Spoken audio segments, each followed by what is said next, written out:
Yes. Okay. We are. I think we are live right now. We have gone live. Okay, we're ready to start then. Good afternoon, good evening, good morning to everyone all over the world. We're very happy to be with you today from EKOME, the National Centre of Audiovisual Media and Communication in Athens, Greece. This is actually the Media and Information Literacy Hub for actions and interactions on media and digital literacy. I'm Irene Andriopoulou, Head of Education Department of the Digital Content Management Directorate of EKOME. And I will be moderating this third webinar from our EKOME Meal webinar series.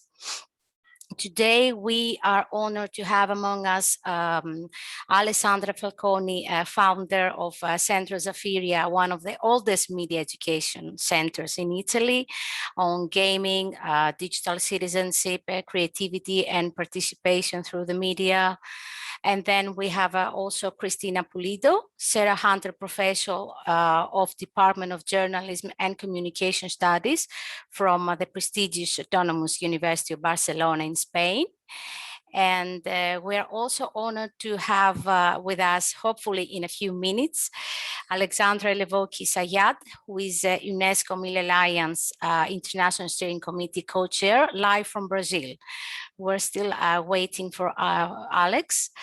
We also have with us our dear colleague Despina Lambada, here from EKOME, who will be helping us on the Q&A section, on all the technical details and the back office support. Hello, everyone. Nice to meet you all, even through this Zoom meeting. And let's give it a couple of minutes more for Alexandre, and then we might see how maybe we need to restructure things a little bit to accommodate him. Yes. I think that we should start with the theme, which is today media and information literacy and digital skills. And the main premise behind is that we all engage meaningfully with the media and the digital content towards the knowledge societies. So on that note, efforts to support development of digital skills are apparent in schools, in higher educational contexts, in libraries, in adult learning settings that aim to support people in developing digital competencies for everyday life and employment. According to the World Economic Forum, there are 8 digital skills that are mostly important for a full digital intelligence. I would like to share the screen to show you this picture from World Economic Forum, which are actually the 8 digital skills. You can see that it is about digital identity, digital use, digital safety and security, digital emotional intelligence, digital communication, digital literacy, and digital rights. And you can see all the sub-sections that they are mostly engaged with digital skills. So according to the Digital Competence Framework 2.0 of the European Commission, overall, there are 137 digital skills that are either engaged with technical or more soft skills. So in the media convergence sphere, how is media and information literacy linked with the digital skills? And following the various approaches and definitions of media literacy, it is evident that one cannot use media literacy without having secured first the access, the management, the retrieval of media content and resources, either as passive user in the past with traditional media or as a more empowered citizen through user-generated content and more interaction with the social media platforms. So in the public discourse, the crossing paths between media and information literacy and digital skills is a long-standing debate. Both terms are often used alternatively. intermingled, giving the impression that sometimes media literacy is about digital skills and only about that, and vice versa. But is it only about digital intercourse as a job boosting skill? So this is the main remit today in this third webinar, and our guest speakers will share with us their approach and their initiatives on the crossing paths of these two terms. Okay, let's move on with the first question. Recently, Google announced a very important initiative, announced 25 million budget for the launch of the European Media and Information Fund towards funding projects on critical media literacy, disinformation, and digital skills. Also, another internet service provider like Vodafone announced a 20 million investment on 30 EU countries and Turkey on boosting digital skills for the school community. And it is expected to reach over 16 million of users overall in Europe. So same initiatives are being driven and developed all over Europe during the pandemic. So let me start with Alessandra. Are there any initiatives in your organization, in your country, that deal with media and information skills through the digital lens in terms of empowering users from a critical point of view that could lead, you know, as a good example for the other member states, for the other countries, before, during, or hopefully after the pandemic? Hi, Alessandra. Thanks, Irene. It's a very big question. So thanks for this invitation. I think when we speak about skills, digital skills, emotional skills, communication skills, we are speaking about life. And probably with this pandemic crisis, we really go deeper, I think, on this topic, because at a certain moment we discovered that what we thought was not in us to face a so big crisis all around Europe. So if you agree, I prepared some materials because I think that the real life, what we try to did in our best way during this pandemic period, I hope can inspire or give some points for a discussion together. So I share my screen. Mm-hmm. Confirm me if you can. Yep, it works perfectly fine. Yeah. So I think from our point of view in Zaffiria, we work a lot on competencies connected to creation. So if I have to put Zaffiria and my work inside the UNESCO framework, we are inside the area third, where participation, communication, and creation are connected each other. And I think that the power of creation was really strong to contrast the sadness, the uncertainty of this period. So what we try to do, thanks to our media literacy and media education projects.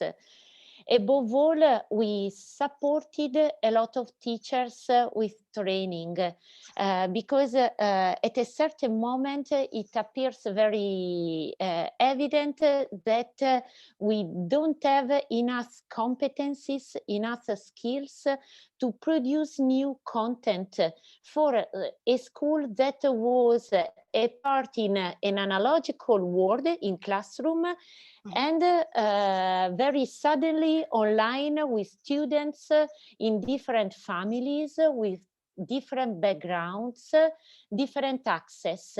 So how to imagine a new paradigm for school when at a certain moment all is broken.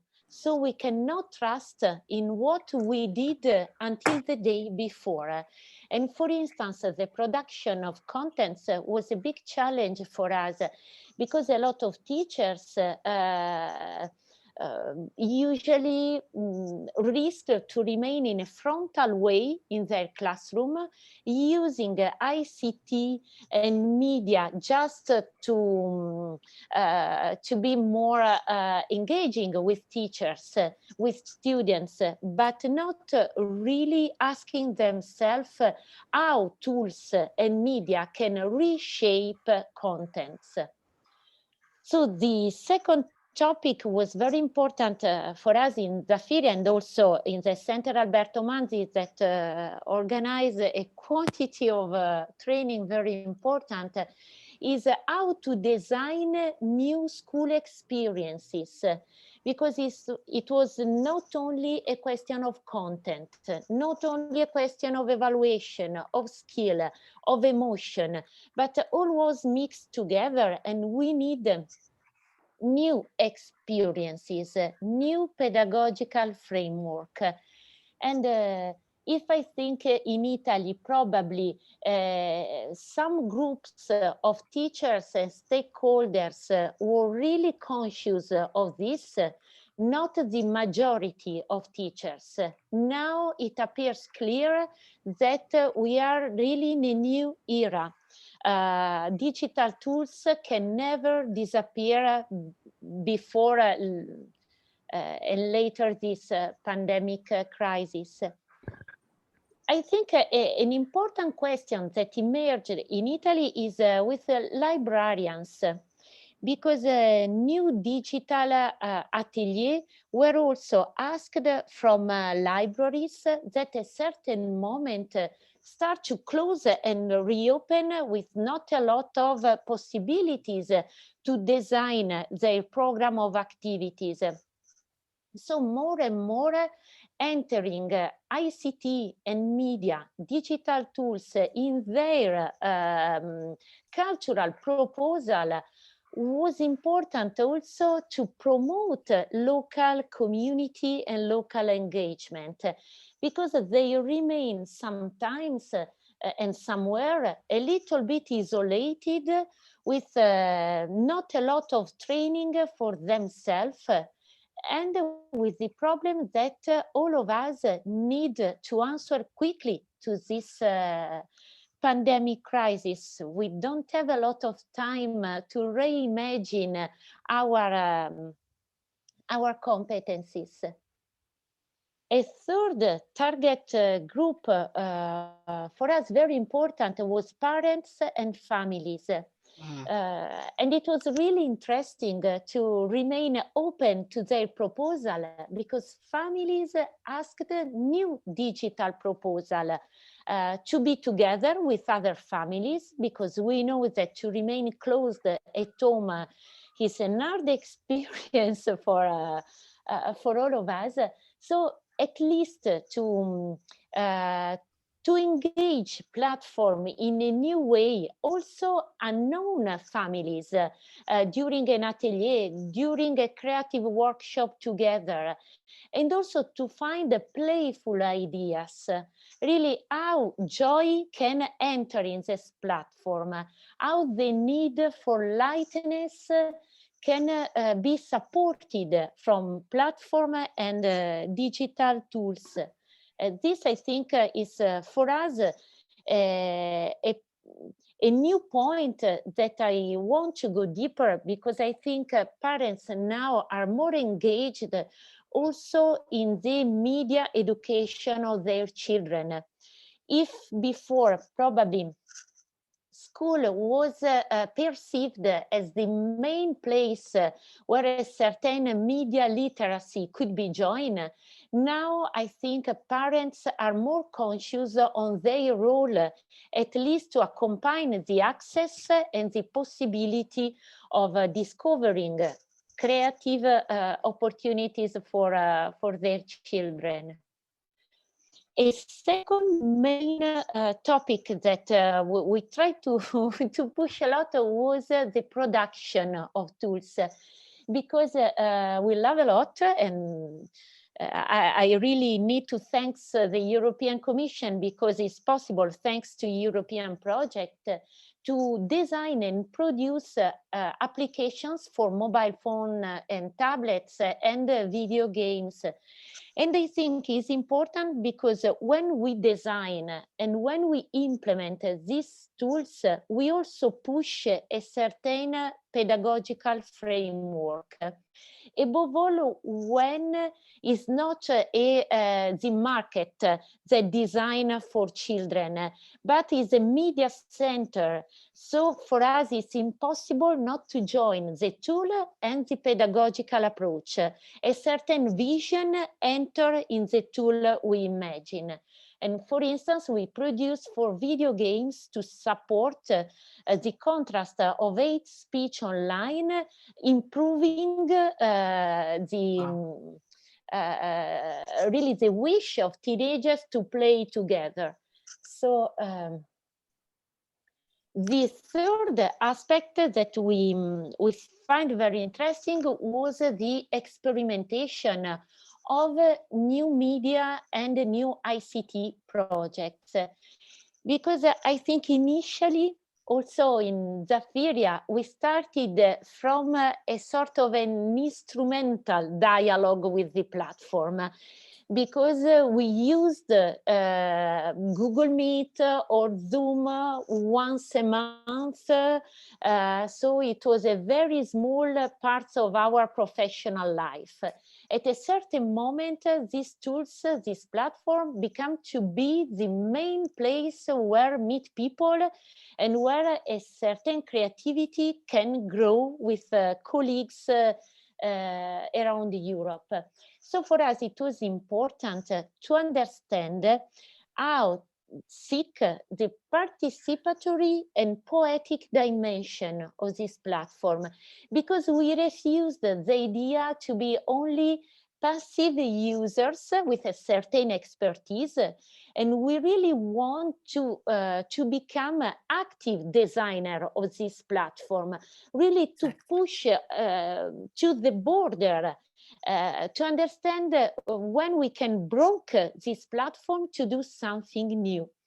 And what we discover, for instance, we test the use of WhatsApp for new collective productions, because a mobile phone was inside each family. So it was an easy access to bring people together in the worst way, above all in certain situations where, for instance, migrant families with a lot of children could not have technologies at disposal of each child.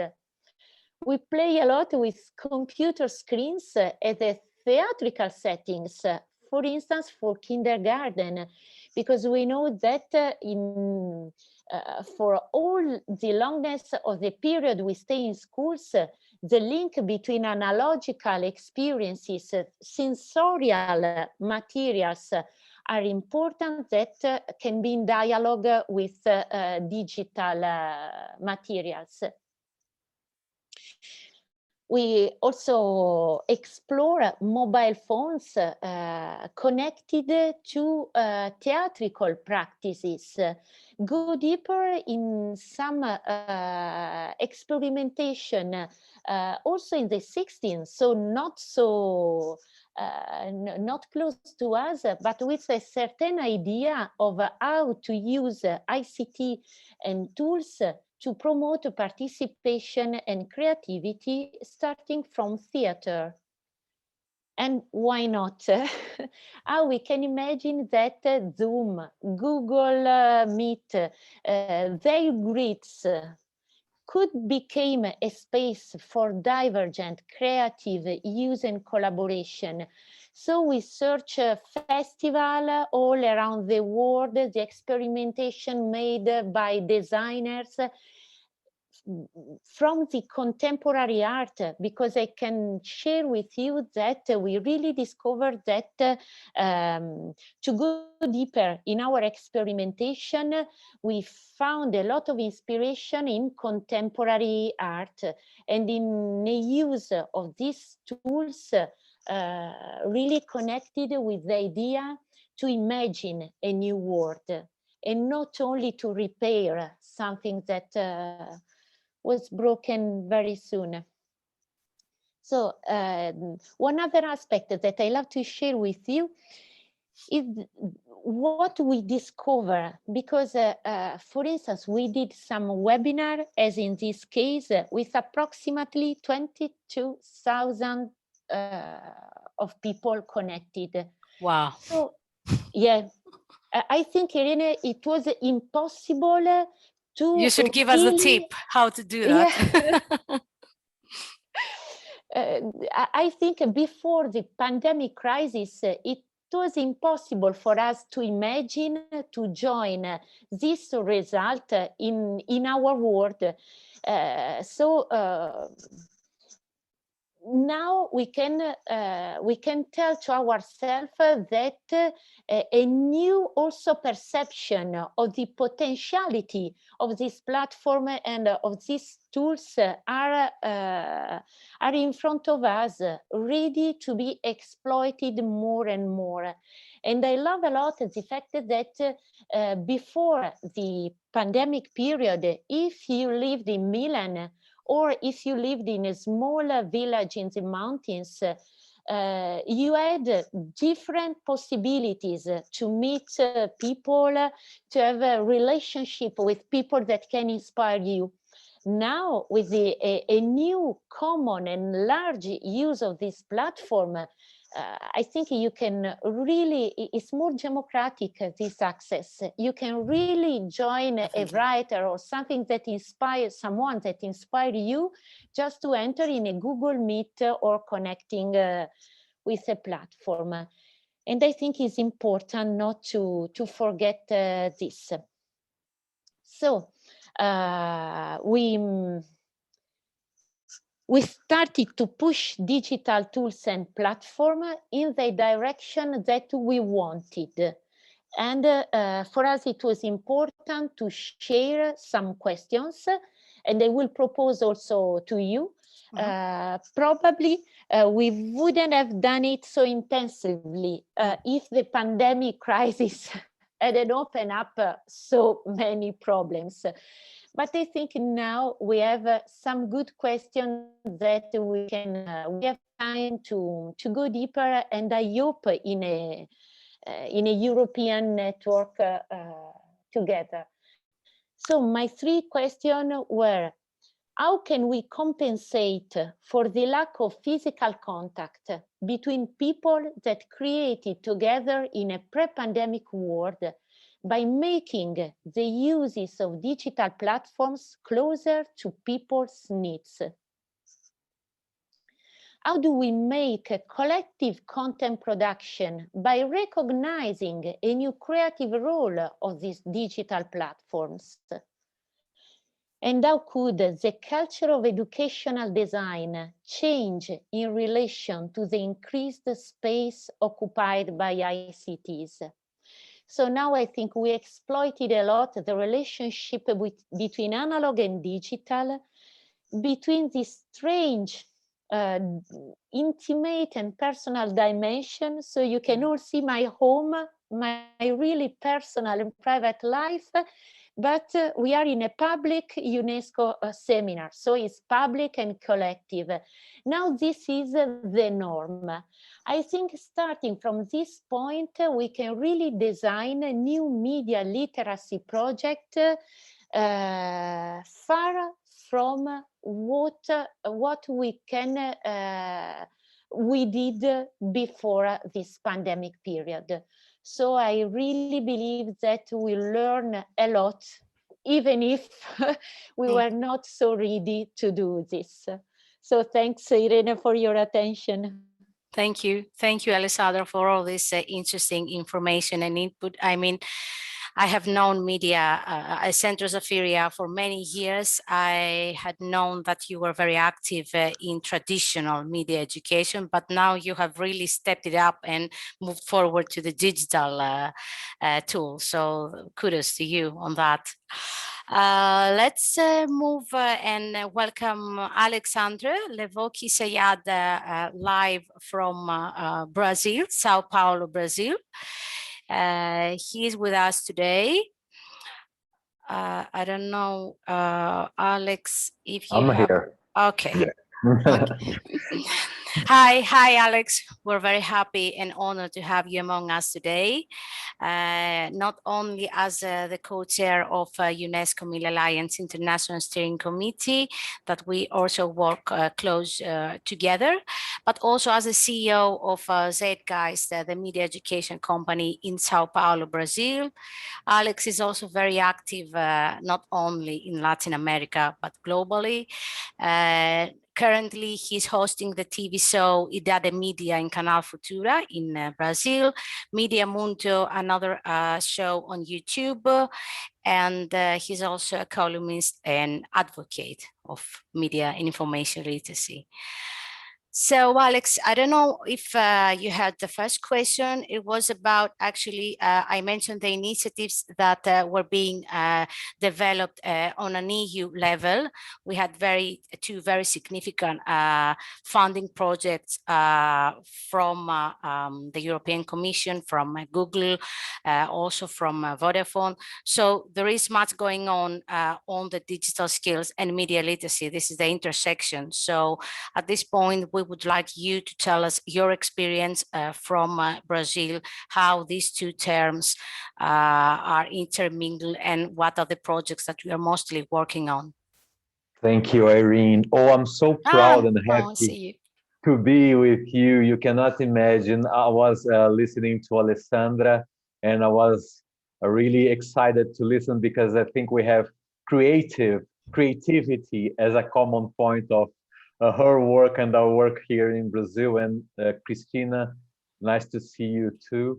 And I think we've met personally once or two. And Irene, I apologize for the delay. I had some problems with the computer here.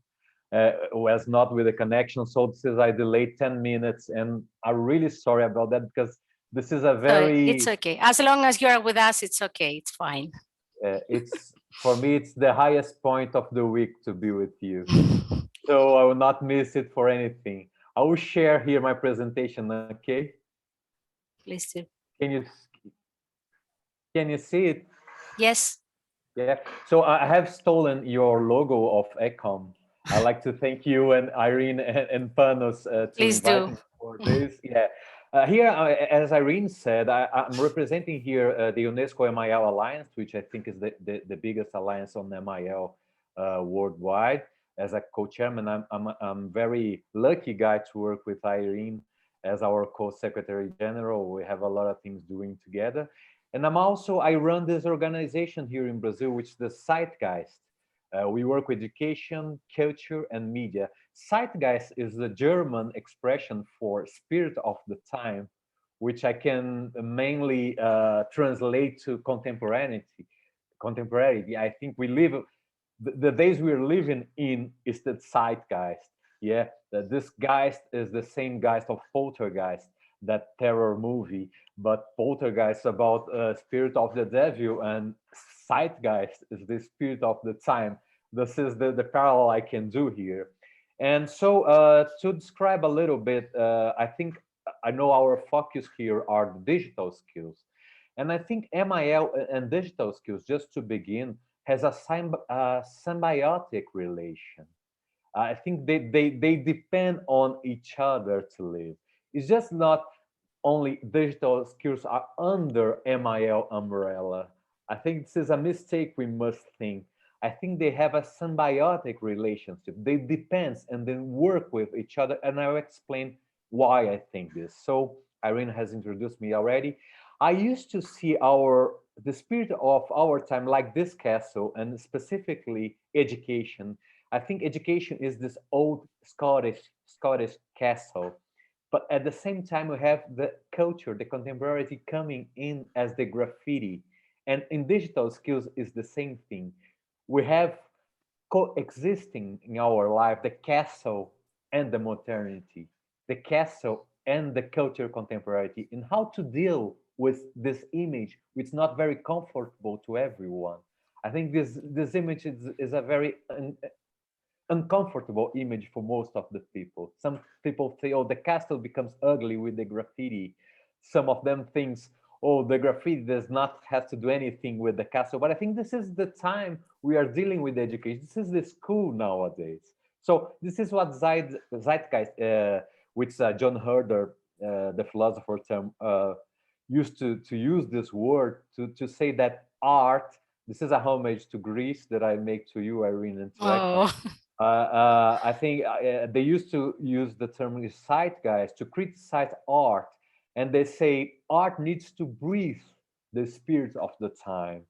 And I think education and culture needs to breathe the spirit of our time, and it's impossible to breathe without considering digital skills and MIL. So this is what I use zeitgeist as the name of my company, is to bring contemporaneity, to bring issues of the time we are living in.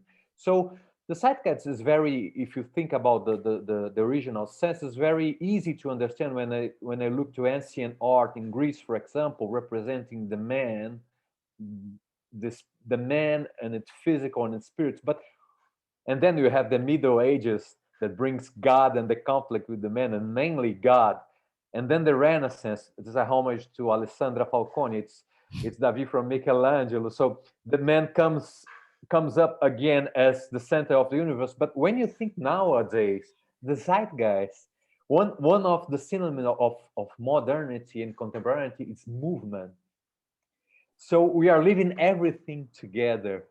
And it for the schools mainly. I started to work with schools. I don't work only with schools, but it's a challenge for the schools, for the curriculum to run and to be part of the world we're living in. So this is start for me with communication as we change this model, this very simple model of communication.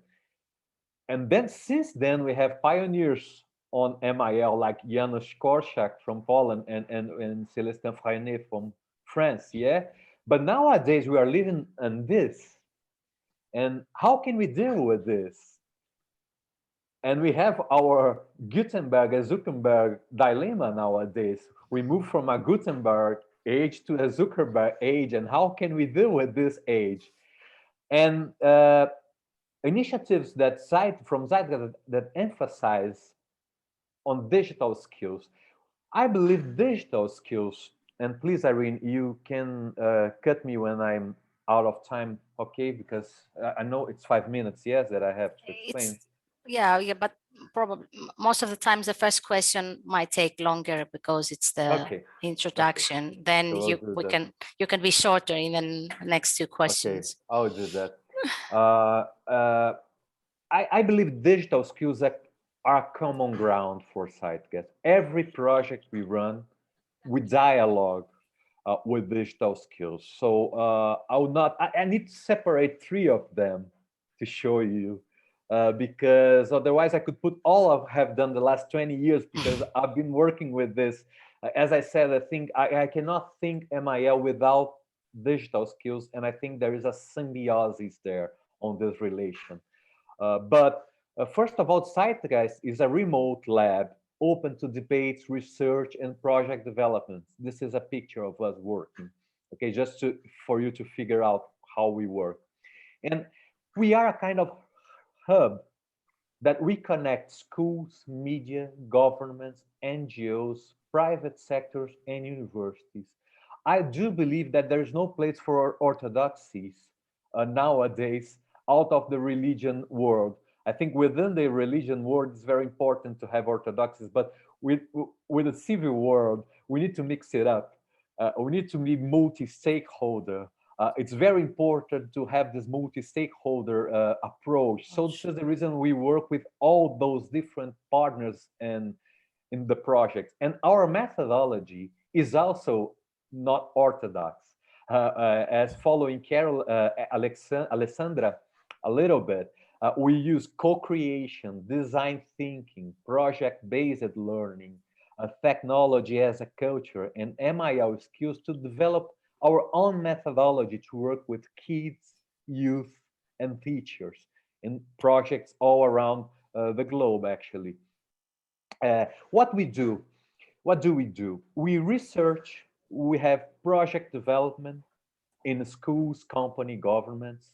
teachers training, which is a very important issue for Latin America background, and advocacy, very strong advocacy. I used to work, when we have a more democratic government here in Brazil, I used to work more with advocacy. Nowadays it's being hard to work with this government, but I still advocate within the municipality and the states. We are a federation of states here in Brazil. So we have 16 different states, okay? Wow. So when you think about the UNESCO, and I will talk a little bit about the co-chairman of UNESCO MIL Alliance, you consider MIL like an umbrella concept that can contain a lot of different issues like media education, edu-communication, media literacy, science literacy, which is very important, digital skills, cyber culture, internet, and I take some different ones here, just reading for you. Games and virtual currency. I'm glad that Alessandra quoting games in her work. I work with games a lot. Virtual currency and blockchain is an issue for MIL as well. We need to work with citizenship and blockchain nowadays. But I think it's not just an umbrella that those concepts are underneath. They dialogue in a symbiosis. They depend on each other of the main concept. This is what I want to bring you here. And digital skills are one of those concepts. So MIL and digital skills have a symbiotic relation. They depend on each other. At the same time, MIL general concepts contains general skills. So I see it's like an onion, okay? And I put a red onion because it's a mild flavor. But I think we need to peel this onion when you think about MIL. We need to peel it, and digital skills is one of this peeling, this work of peeling this onion that we have. Just to work out, I'll give you a background quickly. This is a research. Sorry, it's in Portuguese, but I'll translate in one line for you. This is a research made by Inter-American Development Bank and CIMA, which is a UNESCO Center of Research here in Ecuador. And they say the big problem within the pandemic times with public schools in Latin America was the digital mentoring and parental digital mentoring. This was the weak point for the students to learn. In other words, they were prepared for face the remote learning, but their mentors, including their parents, were not.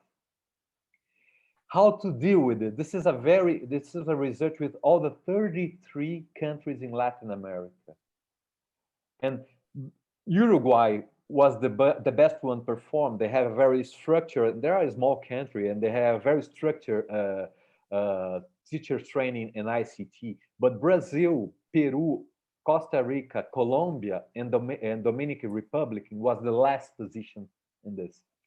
So this is I took from Beatriz Bonami Rosa, which is a PhD researcher in Brazil. Look at this. Oh, sorry, I skipped. She analyzed. Sorry, I'm going back here. She has analyzed the legislation in Brazil, and digital technology. It's only 10% of all the legislation in Brazil concerning to MIL. Wow. Only 10%. 10%. Not only in Brazil, in Latin America. No, this is Brazil. It's just Brazil. Wow. Yeah, this is I'm taking a picture in Brazil. Oh, Brazilian, yes. Only 10% can dialogue with digital skills of the legislation that concerns MIL. So based on that, I separate 3 programs to show you about the issue, Irene, that EKOME and you addressed to us in this morning in Brazil and this afternoon in Europe. First of all, the hands-on teachers training. We do believe that one thing that I saw in Alessandra's presentation as well is that online and offline coexist nowadays. We must create something with STEM and with STEAM, that's something part of the maker culture with digital skills. So when we teach, the teachers of K-12 high school in Brazil, they are not prepared for this. The university does not prepare them for this. So what we do, we have this online and offline courses with an hybrid experience, even before the pandemic. We need to, this put a challenge for the teachers to develop a new way to educate through innovative, hands-on, and technology-based methodologies. And within that, the ethic code are the digital fluency and the ethic of the digital fluency. What I think it's part of, are both sides of the same coin. You know, yeah. Digital fluency is one side, and digital ethic is the other side. So they developed, you have some pictures here. They develop solutions that are both online and both hands-on for community-based issues. They check a community issue, they try to solve it, the teachers, and then they make groups and they develop with some STEAM or maker culture tools and methodologies, and also some digitals and some completely digital issues that raise digital fluency, other aspects. So it's our hands-on teachers training. Our open. Alex, we have to go a bit, bit faster. I'll finish right there. Thank you for just to have time for the other questions.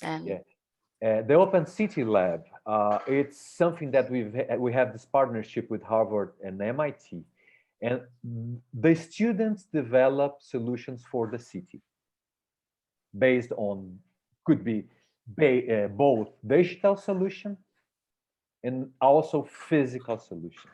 And last but not least, I just show you some outcomes from this kind of, I just separate two programs, two projects to show you. So this is an app for the juniors. When they get into the school, they don't know the new schools they're getting in. So the students, the senior students, create an app to welcome them and to present the new school and the new community. This is a serendipity app that what they map the city, where you can map São Paulo city, for other ones to discover the city with experiences they have. So, oh, this is a square. Oh, here in the square, I met a new friend once. I was skating board. And so you have the map of the city, but within the experiences in it, not only the map itself. And it's crowdsourced. Everyone can put your experience in it. And this is a Facebook campaign to develop toys using old and used material they develop. Using video, how to recycle toys, how to rebuild toys, using material that you already have. So I separate these three for the first question, Irene, and then for the other questions, I have other. I will stop sharing, talking mainly. Thank you, Alex. You're welcome. You like Alexandra you have a diverse approach, and I really like the cultural component and the creative point of view, because this is what we also follow here as EKOME in Greece. But let's move to Cristina, Cristina is also a member of UNESCO Chair on Media and Information Literacy for Quality Journalism, which is led by José Manuel Pérez Tornero in Barcelona, and has a lot of experience on RTD projects in Europe. So, Cristina, we would like you to give us your input on the initiatives, the projects in your organization at the university that are related to MIL and digital skills. Thank you, Irene, and thank you all for your contributions from the previous panelists that are very engaging for how we are working on media and information literacy in different countries. and always you learn, no, with the other experience. And also thank you for all the contributions that we are reading in the chat. We have many people from different countries and with different expertise. And then I will like to also to contribute with dialogue with them, no, when we have the opportunity. Saying this, I would like first beginning with one of a new, no, that I talked with Irene. As you know, Jose Manuel Pérez Tornero now is the official president of Spanish public television. And for us, it's a good news for our public television. No?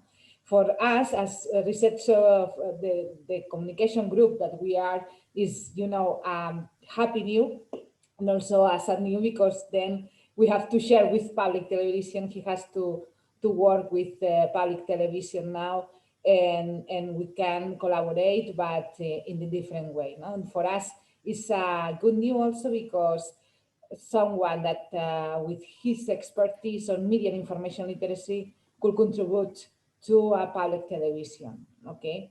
And we are sure that we will have news about that in the next months. Saying this, also, we would like to comment something from our point of view.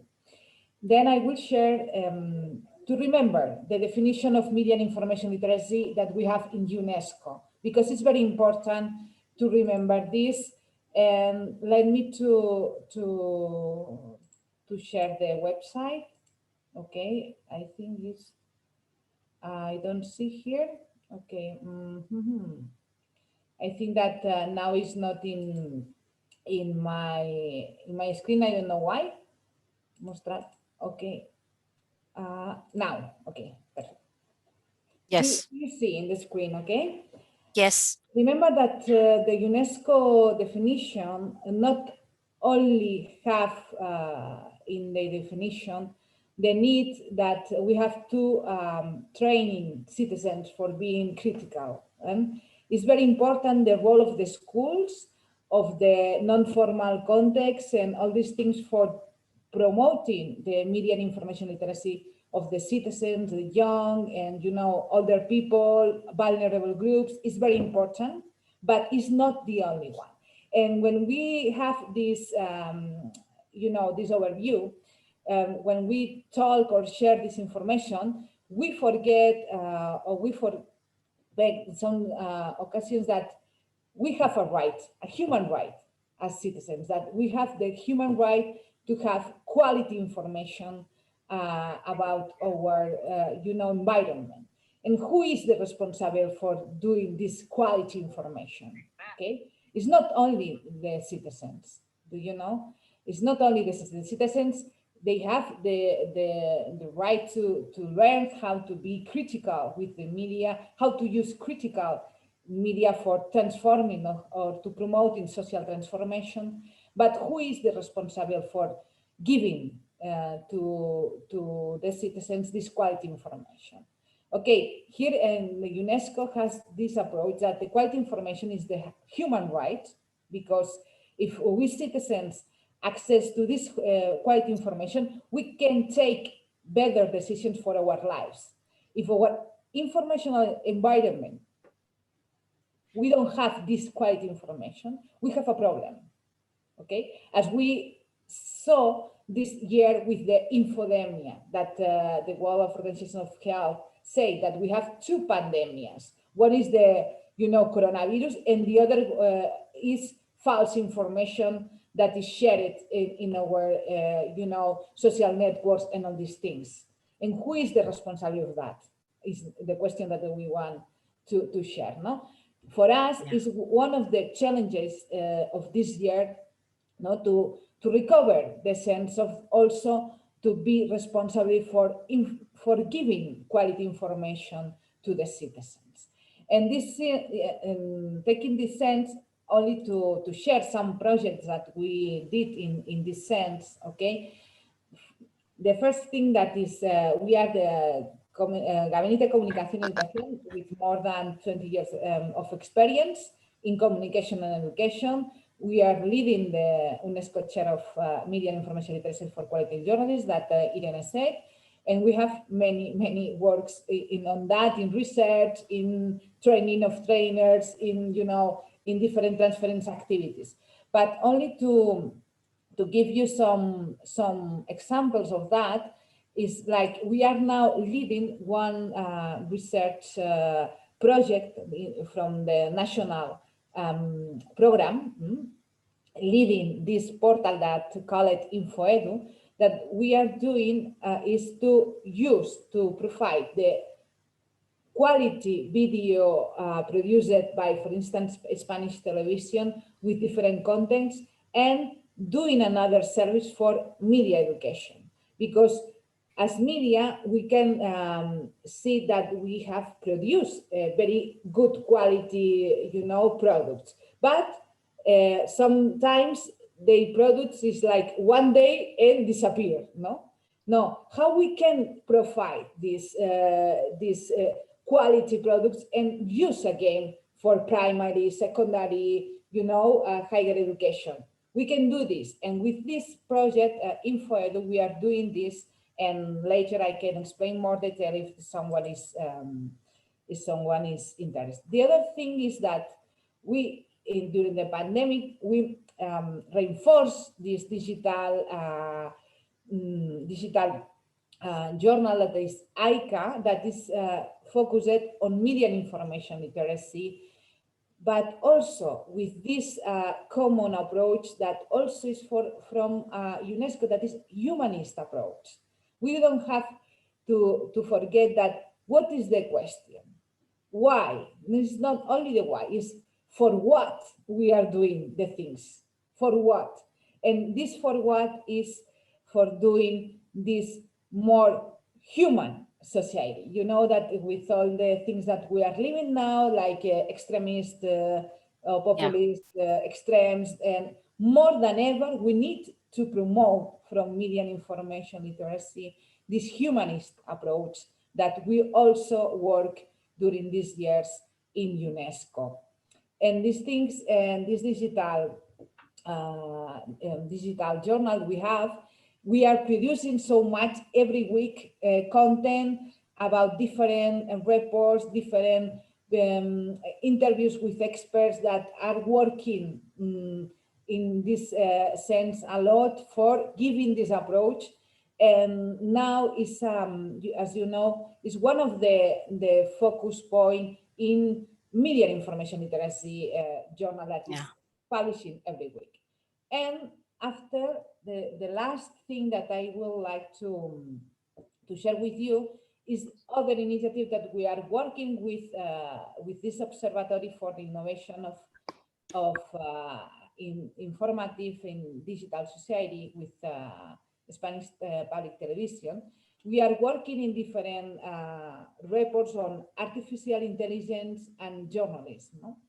And the last reports that we work is about how to overcome disinformation, what are the strategies and tools. And of course, media and information literacy is one of the main tools that we have to overcome disinformation for both approaches, for producing and also for reading in a critical way. And the other thing that I would like to share with you is that, the technology advance, like artificial intelligence, blockchain that Alexandre also say, but we have others, big data, the use of big data. But in artificial intelligence, we need that media and information literacy experts are working with these tools. Why? Because, as you know, artificial intelligence systems need to learn. For us, it's like a baby, no? But who is teaching to these artificial intelligence systems? Who is teaching them? Okay, and we are missing the contributions of media and information literacy experts, and it's very important to introduce all this approach that we are working from more than 30 years ago or more, but in the last time more intensively. And we have to contribute to this. And these are the main focus that we work in our research group during this year. That is very important, that we have to be leading these technologies, these advances with media and information literacy approach for guaranteeing that this approach is humanist. Yes, for sustainable democratic societies. You're so right on point, Cristina. Thank you very much. Okay, let's move on quickly with the second question. I would like, I have mentioned already that the European Commission, they have conducted many initiatives and projects. I mean, the European Commission has urged all member states to adopt national strategies on digital skills. And I know that Italy was among the first countries that adopted their own national strategy for digital skills last June. And there are also other initiatives like the National Coalition for Digital Skills, the EU Code Week that takes place in schools on a European level. Greece is also included in these initiatives. So are all these heading towards the right direction? Cristina mentioned about the strategies on digital skills, but is there something else that we need to take into account into incorporating more specific strategies on media and information literacy and digital skills? I don't know, Alessandra, maybe you would like to comment. Just please be brief this time because we need to have time for the questions. We have a very active chat and Facebook today. Thank you. Thanks, Irene. I think, in my opinion, I'm really interested on transformation. So what we are transforming and how we can manage this transformation. So I think that a priority, but from long time, is really to support the sharing, at least at the European level, what was done in our national and regional countries and level, and how it can now transform what we will face very, very quickly. For instance, I think that a new project grammar is emerging.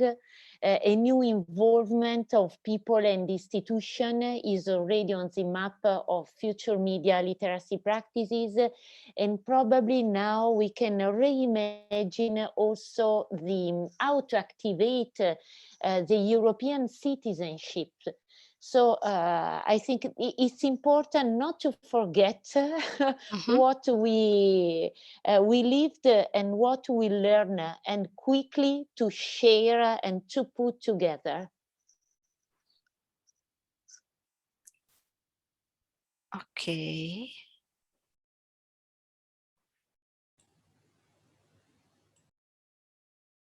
You will share it now, Cristina? Yeah. While waiting, is there anything else you would like to add in terms of more specific strategies? Yes, the specific strategy for me and for our group is we have to do more strong the collaboration between journalists and educators, trainers, and all the people who are all the stakeholders participating in this area, that on this field of media and education, no? Because this co-creation between different actors is very important for giving this quality information for all the people. But also the other thing is not only to put in the paper, you know, the best recommendations. We have to do a follow-up that you are doing this or not, no? Because we have many recommendations that are very, very, very important and with a quality level. But, you know, in some countries, it's like depends on the government of these days, you know, and we need to go further as civil society and also NGOs and media and all the people who are playing a key role in this for ensuring that it's not a game. We need this. We need to have these strategies of media and information literacy in all the fields, not only in education, also in business, also in media, you know, also in all the parts that are playing a crucial role for this, ensuring for this quality information. Yeah, a multi-stakeholder approach then. And there is a word, translatability, that I heard some years ago. It's the ability to be able to translate these strategies, the national projects, on a European, on a global context.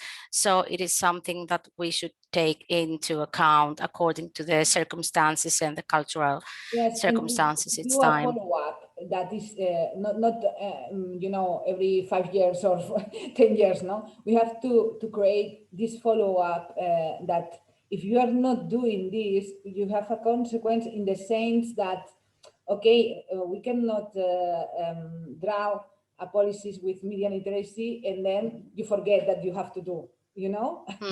We need to have a strong follow-up about how these strategies are doing, because if not, we are doing always the same, no? To do it, we have to do. Yes, we need to have an indicator.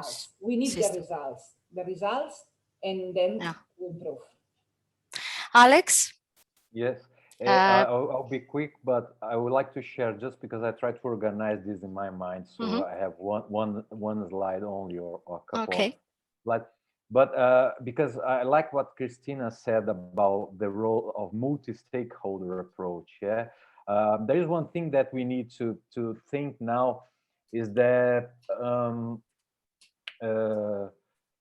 technology is not, it's culture, and we need to forward with this within the local cultures or the national cultures. For example, I brought this artist, this Brazilian artist, who used to joke with the television.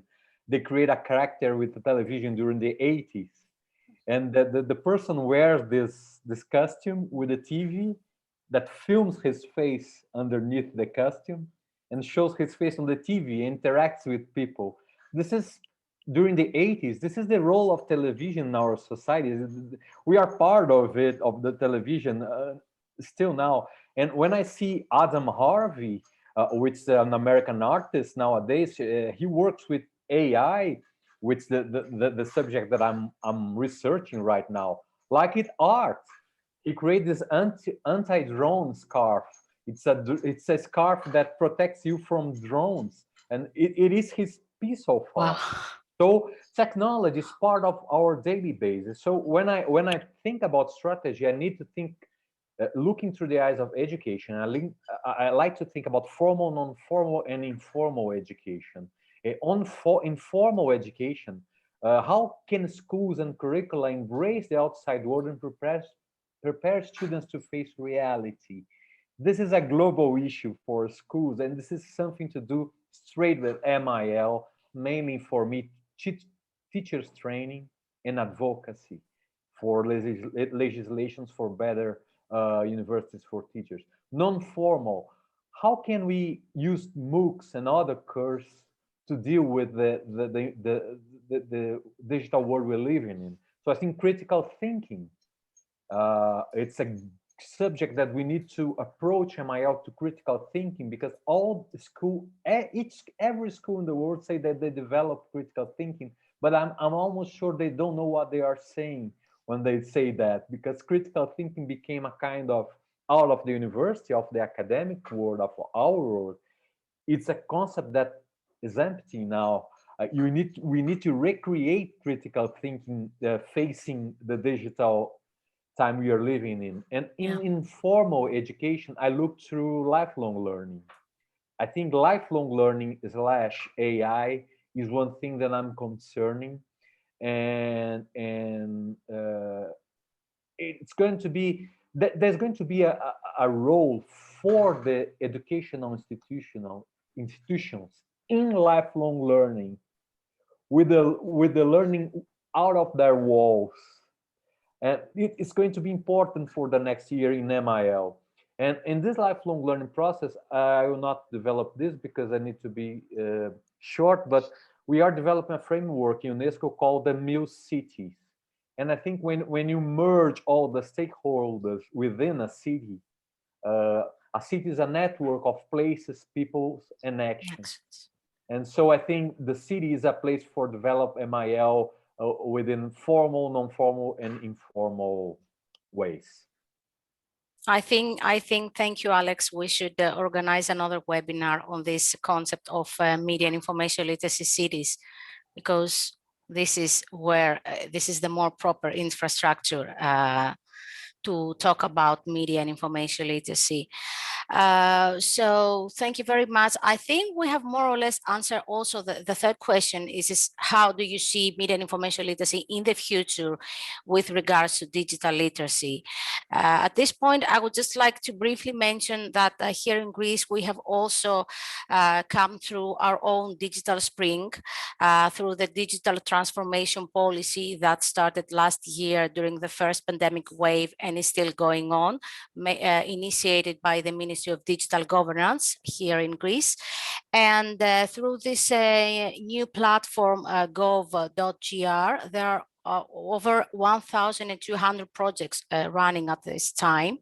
And in these projects, we can find the Digital Academy for Citizens. These are the MOOCs, the massive open online courses that Alex talked about, that deal with the raising and enhancing digital literacy skills. And this is actually where they meet with MIL in terms of cultivating life skills within educational media policies and towards digital active citizenship and resilient knowledge societies. So definitely there should be closer cooperation among the member states on a European, on a regional, on a global level, and thank God we have UNESCO for that to coordinate global MIL.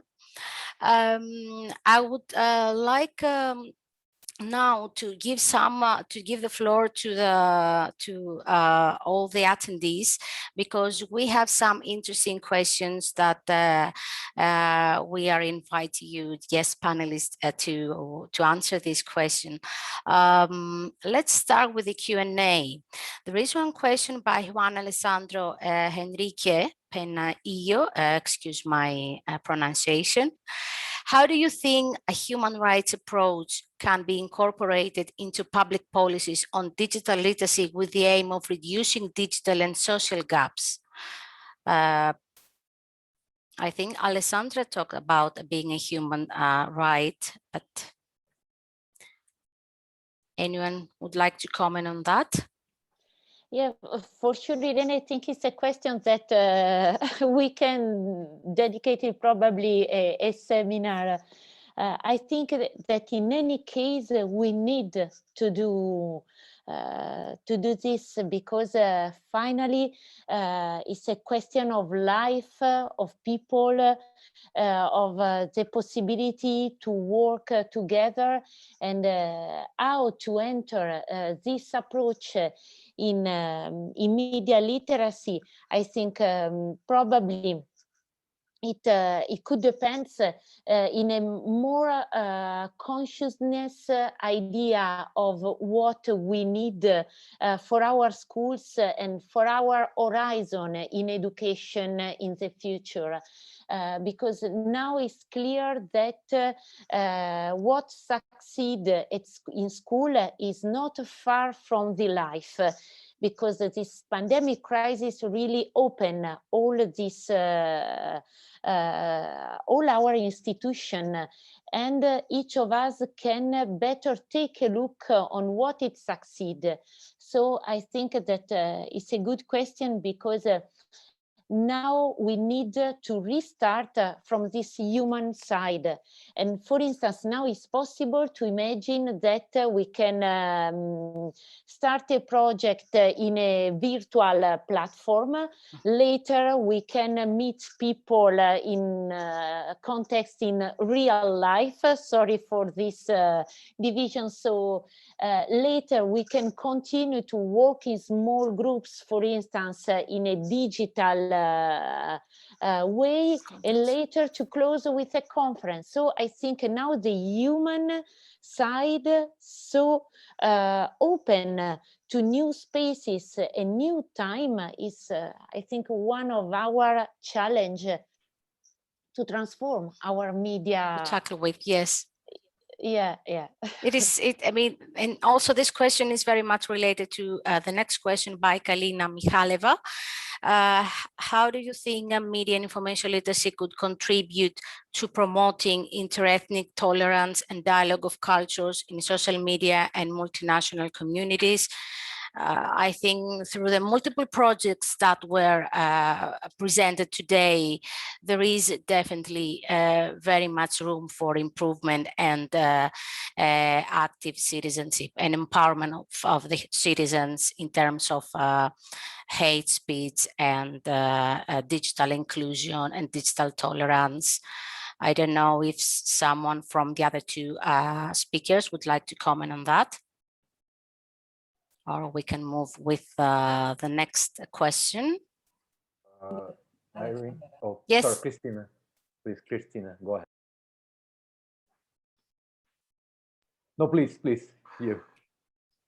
Ladies first, Cristina. Okay. No, I think that is very important, this question, because it is, again, to highlight for what all these things, that we need to overcome this hate speech that is, very disseminating in our social networks, but also in the streets that you can see, for instance, in the United States, there is the hate speech about Asian people that now is, nowadays is very important. We have to talk about this, but if we weren't were in other communities, we can see this, But also there are many people that are not in this hate speech. They are being people who are protagonists of this change, that to build a humanist approach, and we have to also to do more visible these people, because if not, it's like the reality is only things and it's not true. We have to visualize also these other people who are contributing to overcome this hate speech, because they are doing things very important, and this is other of the parts of media and information literacy to do more visible these changes. Yes, Cristina. And Alex, you want to also? Yeah, we have been. I have been with Sherry Hope Cover in a seminar that was addressed about media literacy as a human right. So we had developed, as Alessandra said, the whole seminar was about that. But she's also with us today. Yeah, exactly. So what I think is that, look, we are talking, when we talk about media and information literacy, we are talking about social participation. And we are obviously, like automatically, we are talking about intercultural dialogue, because the digital networks reinforce, emphasize, underline this people from all around the world in the same space. So what I do think that was the point that we discussed on that seminar I was telling you, is that we don't need to create a new human right based on that, but we need to incorporate all the waves we have, because we have several waves of human rights since 1948. So in every aspect of this waves, you can incorporate MIL to improve social participation, to reduce the gap between the economic, social, and political gap between people around the world, and to make participation good for everyone. This is what I think is MIL all about. It's the question that Cristina is raising since the beginning. The question is, how can we participate through this society through MIL?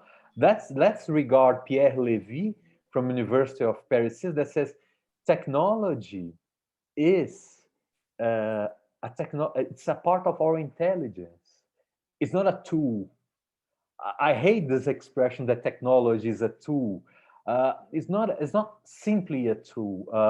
Pierre Lévy put orality, written, and digital technology at 3 phases of developing our intelligence. So, for example, in EKOME, when we produce audiovisual, we are interfering in the world. We are changing the world. We are dialoguing with the world. Yes. As soon as we can talk about films and audiovisual, but we can talk about coding, AI, or participation in social networks. So as soon as we integrate MIL as part of social participation, we need to consider in several aspects of human rights.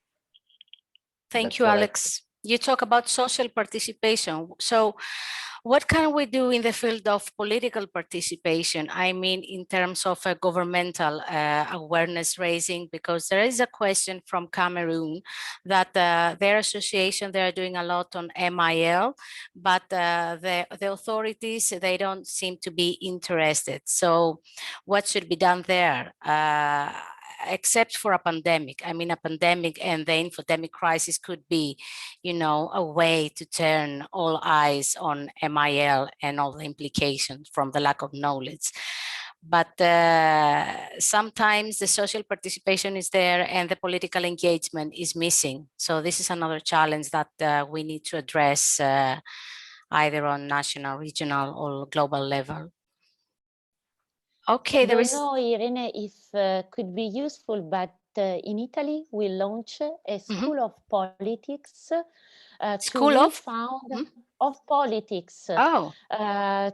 To redefine politics for children and teenagers, where all the right of access, of production, of participation are a main topic of our discussion. So I don't know if for the colleague it could be an idea, but in Italy each month, the last Tuesday of the month, we have national speakers, also among Euro parliamentary, so politics at European level, to discuss with stakeholders, teachers, parents, operators, with this idea that we need also to produce a certain culture. So even if we have different probably sensibilities and level of consciousness in our countries, we need to pay attention that the politics level is close to us. And certainly it takes years and a lot of strength. And so there is you talked about this school of politics, which is very interesting, and we should look into it closer. There is one question at the chat about the digital citizenship behavior among in the preschool education and in terms of young children, and they are engaged all day with social media platforms. So parents are worried about that. And what about the well-being of children, you know, being online all the time, especially now during the pandemic? I think that the main challenge and food for thought is to talk about MIL in terms of the creative aspect, of the proactive aspect, and move away from the protectionist approach that used to be. So we have to see what's ahead of us and all the new horizons that are open through the digital resources that are abundantly offered these days, and think with the teachers training and with the parental guidance how we can benefit from all these resources and all this information. Any other question? There is also a rhetorical question. What is the role for respect for persons with curricular design in informal, semi-formal, and formal education? Rhetorical question. Okay, and there is also, okay, now this question has been answered. We have a lot of engagement in this webinar from many countries outside Europe. We have attendees from Kenya, from the Caribbean, from Russia, Egypt, Bangladesh, Canada, South Africa, many countries. So this is the beauty of organizing these webinars. I mean, we might be missing the face-to-face interaction through the usual congresses, but now we are able to talk and interact with people from practically all over the world. So this is the beauty of these webinars.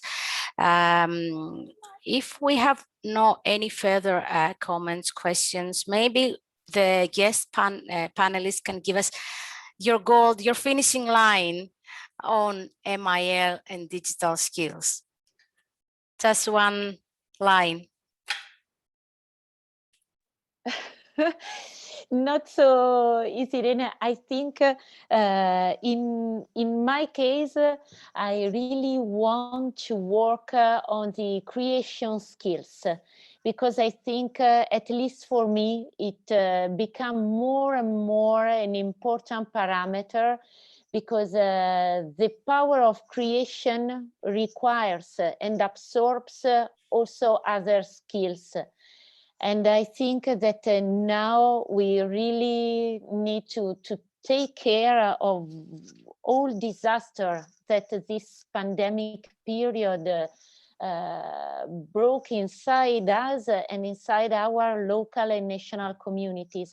So I think that when MIL can meet the powerful of creation, something unimaginated probably could come. So I hope, at least. Thanks for this seminar. Thank you, Alessandra.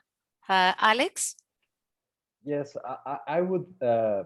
I do agree with Alessandra fully. So I will lift this part of creation, but thinking strategically, I will just turn the light to lifelong learning aspect of MIL, which I think it's still not very explored, and mainly the role of the schools and the institution, the educational institution in lifelong learning, in be curator of content, in guide people through lifelong learning. So this is the reason I'm hosting 2 TV shows, one YouTube and one TV show in Brazil, because I think this is lifelong learning. And the second thing is, through critical thinking, we must reinvent and put other meanings to this concept, critical thinking, through the light of digital skills and AI mainly. And the third one is AI, artificial intelligence. This is not a futuristic landscape. It's already happening. It's already happening, and we need to pay attention, and we need to connect AI with the concerns we have with MIL and make it more close. So this is what I think. And thanks, you, Alex, Irene, for your invitation. I'm really honored to be with you, and I apologize again for my 10 minutes. No worries about that. And Cristina? Okay, for ending my contribution, I agree with the previous contributions. For this reason, to be the last one is easy, not for highlighting the contributions that the other speakers they have. But I would like also to highlight the important role that journalists has to contribute to media and information literacy, because the media, libraries, and the other institutions that have an important role for guaranteeing the quality information for the citizens. And I think that with this last, we have the cycle is complete. Indeed, yes. So digital skills are not panacea today, but they have to be taken into account with the general media and information literacy framework in its own right and according to the circumstances each time. Thank you, everyone. Thank you very much, all the panelists, all the attendees today that were here with us in this third EKOME Media and Information Literacy webinar. I would like to remind that Cristina and Alessandra and their organizations are members of the UNESCO Meal Alliance Mediterranean group that we are here coordinating at EKOME.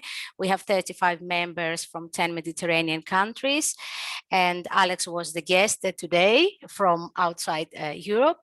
You may visit EKOME website on www.ekome.media or either email us at educate@ekome.media to learn all about all of the other initiatives on media and information literacy, on lifelong learning training, on gamification. We have so many projects going on, but unfortunately, so little time to elaborate. And please stay tuned because we have another webinar coming in full bloom in May. So stay with us and we'll be in touch. There are also many comments and a lot of resources at the chat that I will share with you afterwards to the emailing list or through our Facebook page for all the people who are interested in getting these resources. Thank you very much for your time, everyone. Please be safe and be patient. Thank you, Irene. Bye-bye. Thank you. Bye-bye. Thank you, Cristina. Bye-bye. Thank you, Alexandra. Thank you, Alexandre. Thank you, Despina. Thank you, everyone. Bye. Thank you, everyone. Bye-bye.